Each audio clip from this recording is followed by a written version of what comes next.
Nasubukan mo na ba itong gawin sa okra? Sobrang lutong, sarap gawing snacks at pwede ring gawing ulam.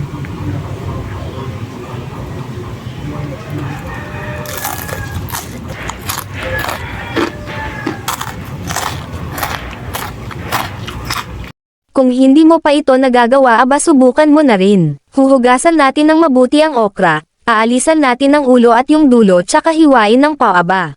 E-blanch o pakuluan ang okra ng at least 1 minuto para siguradong lutong-luto ang okra. After ma-blanch ay paghaluin ang mga sumusunod para sa batter mixture. Pinaghalo ko lang, 1 cup na harina, 1/4 cup na cornstarch, 1 teaspoon baking powder, asin at paminta pampalasa, at ito ay optional lang, turmeric powder dagdag kulay at lasa sa batter.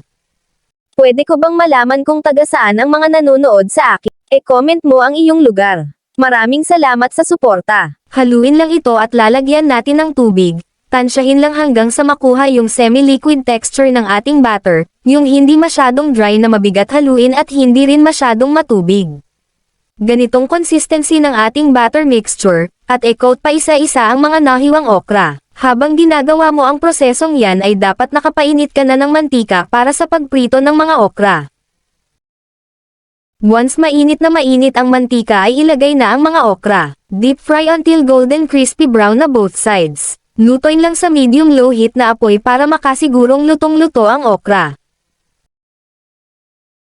Once golden crispy brown na ay hanguin ito at i-drain ang excess oil para mapanatili ang pagka-crispy ng ating recipe.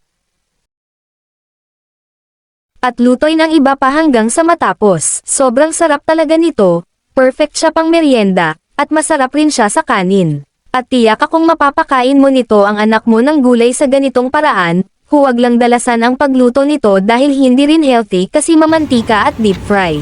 Okay lang lutuin ito paminsan-minsan or kung gusto mo lang ng may baang luto sa okra.